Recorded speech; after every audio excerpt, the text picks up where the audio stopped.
So full disclosure, I mean, I actually began my career in the government in the Bush administration. So I worked in Condoleezza Rice's State Department in the Bush administration. The transition from going to state under President Obama to working in the White House, for me was a very personal story in the sense that when I moved from state to the NSC, the National Security Council, which was my first job at the White House, I was in my early 20s. I would hope, look very old now. Okay, so if you think I look young in that picture, like imagine how I looked like 7 years before that. I was essentially an infant being promoted to a job at the National Security Council at the White House, which was the sort of thing that was incredibly humbling because one, the White House has always been, and will always be, I'm sure, the smartest collection of people I have ever had the privilege of serving with. Unbelievably smart people who are somehow amazingly really humble at the same time. And so you didn't feel like you were walking into this environment. But my job in my first week at the White House was to be the guy sitting at the end of the long table. For those of you who could sort of visualize, the Bin Laden raid picture where they're in the White House Situation Room and there's that room they're in with like the 9 seats, right? Okay. My job was to sit in the head of that table and be responsible for basically coordinating policy, in other words, telling agencies what we were supposed to do across cyber issues. There was not a person at that table that was not 20 years older than me. And so that experience, appropriately, was an incredibly humbling one. Mm-hmm. And, there was a lesson there from the start, which was, look, you eat what you kill, and nobody there is going to respect you by virtue of sitting in, the big chair in the big white building. I sort of joke, my first title at the White House was Director for International Cyber Policy, which, in government sounds pretty good. Yeah, people at the White House whose title is Director don't direct a darn thing. Okay? I could not direct the Defense Department to do something. I could not direct the State Department to do anything.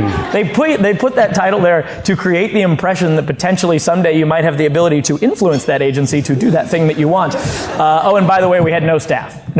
I was doing my own scheduling, everything else. And so it was a lesson in you eat what you kill, you earn your own reputation, and these people are not going to take you seriously unless you invest in having them take you seriously.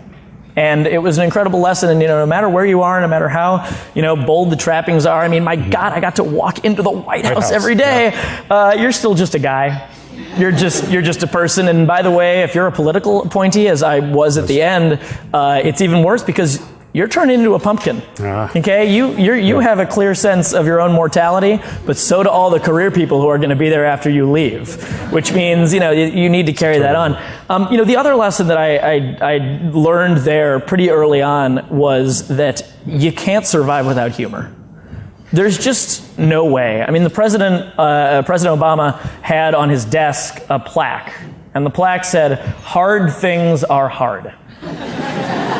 And it was a reminder to him that if something came to the Oval Office, if it came to the president's desk, it means that no one in the entire federal government, not the White House senior advisors, not the cabinet, not my level, not the level below that, not all the way down, that no one could decide it. Okay, so you bet that nothing that is an easy call makes its way to the Oval Office. Every single decision is several shades of gray. They're choosing between two bad decisions. And so there's an instinct that you would have, whether it's in a job like mine or 10 times more often a job like the president's, where you're looking at a memo and you're thinking, oh my God, this or that? No, give me a new memo. That's terrible. And it was a reminder that, the problems that he is confronting, the issues that he's dealing with are hard. And hard things are hard. And so it is true that at the White House, a lot of what we dealt with was not a lot of fun. It was because something was incredibly screwed up, or a problem was totally intractable, or two agencies could not agree and needed someone to impose a compromise on them. And, people ask me, what gets you through 6 years of being there? Because we sort of joke that we age in dog years. At the White House, every year feels like 7. And the way you get through it is by being able to occasionally, just at the right time, take a step back and be able to have a little bit of humor. And one story, since we're truly off the record, and I'm only telling because Nate Lubin is here, and he was actually the butt of this joke.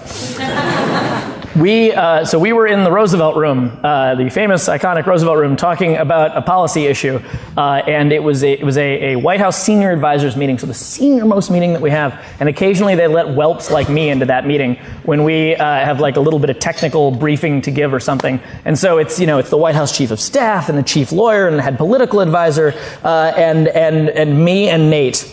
And we were there to talk about this technical issue, and so we began by giving a briefing and talking a little bit about it because it was kind of technically complex. And the way these meetings normally go is the briefing happens, and then the president turns to his senior-most advisors, members of the cabinet who've been around for 50 years, and asks them, based on their superior judgment, what should I do? And then he takes that on board, and then he makes a decision.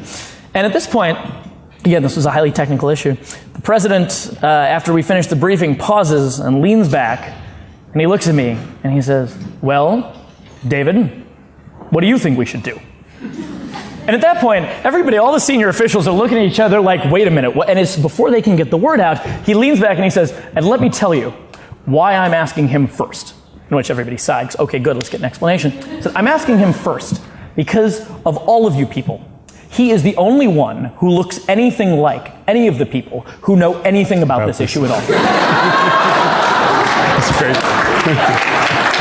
To which I play it off and say, "Oh, Mr. President, that's ridiculous. For instance, we have Nate Lubin here." And Nate, who ran with the whole White House digital apparatus, so when the Twitter was happening, that was actually Nate. I said, "Nate doesn't just, know the netroots, he tells them what to think." And the president looks at Nate, and he looks at me, and he says, "Yeah, that might be true, but he doesn't have the hair for it." So keeping that sense of humor at what would otherwise be tense moments is the best thing I ever learned from the President of the United States.